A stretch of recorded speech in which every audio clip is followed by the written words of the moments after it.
ami az amerikai-magyar kapcsolatokat illeti. Le Premier ministre hongrois, Viktor Orbán, a déclaré vendredi que l'Ukraine a déjà perdu la guerre contre l'invasion russe et que le président américain élu, Donald Trump, mettra fin au soutien des États-Unis à Kiev.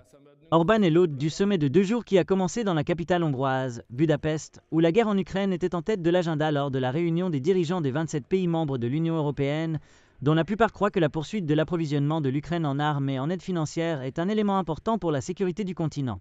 S'exprimant à la radio d'État vendredi matin, Orbán, proche de Trump et du président russe Vladimir Poutine, a réitéré sa position antérieure selon laquelle un cessez-le-feu immédiat devrait être déclaré. Il a prédit que Trump, qui a remporté les élections aux États-Unis cette semaine, mettrait fin à la guerre en Ukraine. Si Donald Trump avait gagné les élections de 2020 aux États-Unis, ces 2 années d'anxiété ne se seraient pas produites, il n'y aurait pas eu de guerre, a déclaré Orbán. La situation sur le front est claire, il y a une défaite militaire.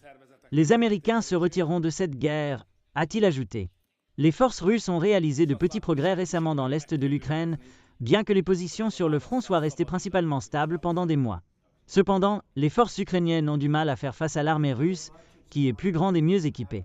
Le soutien de l'Occident est crucial pour l'Ukraine afin de faire face aux conséquences de la guerre. L'incertitude quant à la continuité de cette aide a augmenté cette semaine suite à la victoire de Donald Trump aux élections. Trump s'est constamment opposé au soutien des États-Unis à l'Ukraine. Lors de la réunion de jeudi des dirigeants européens à Budapest, le président ukrainien Volodymyr Zelensky a contesté les affirmations de Trump selon lesquelles la guerre de la Russie avec l'Ukraine pourrait se terminer en un jour. L'Ukraine et de nombreux soutiens européens craignent que cela n'implique un accord de paix selon des conditions favorables à Poutine, qui inclut l'abandon de territoire. Si cela devait se produire rapidement, l'Ukraine perdrait, a déclaré Zelensky.